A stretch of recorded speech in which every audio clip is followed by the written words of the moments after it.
Hey everyone, my name is Hydro, and today we're going to be looking at an article from the journal that says Minecraft is coming to the Chromebook. Now, in case you didn't know, Minecraft isn't actually available on the Chromebook, at least not officially.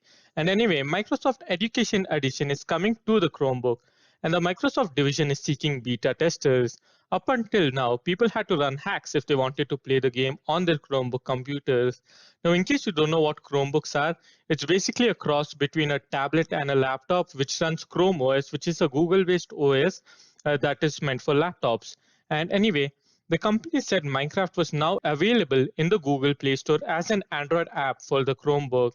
So basically what this means is the Chromebook, as I said, is running a Google operating system called Chrome OS, which means it basically has the same apps that you might have on your Android phone, such as YouTube, Gmail, as well as the Play Store app.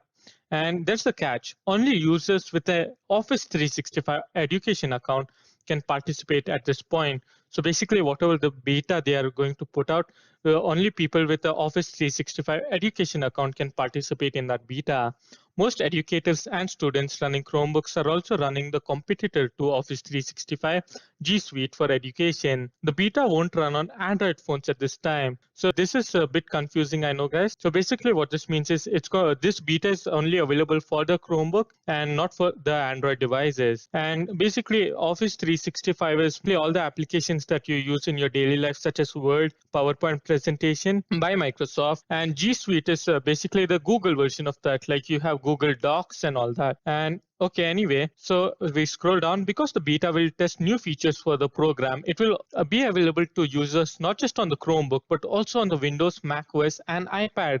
While there's no cost involved, there is risk. Users must remove any current version of the Minecraft they're already running and export their worlds. Otherwise, those will be lost. So basically, if you have any worlds that you're currently running on your Windows PC or on your Chromebook, then you have to delete all of those, or you need to create a backup of them so that they do not get lost.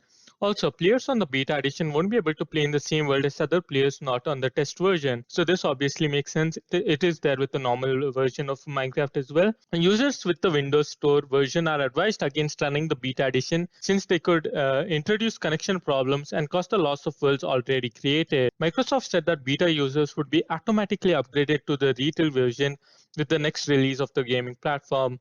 So basically what this means is once you sign in with your Office 365 account to run the Minecraft beta, whatever they are putting out, you'll be upgraded automatically without you doing anything if you have a Windows PC. And for Mac OS users, this won't be the case. They'll have to install the next full release version when it's available. Additional information and links about the beta program are openly available on the Minecraft Education Edition website. So I'll leave a link to both of these websites, and that basically concludes my video, guys. So I know it's quite a short one, but if you did enjoy the video, make sure to leave a like and subscribe if you haven't already, and I'll see you in the next video. Goodbye.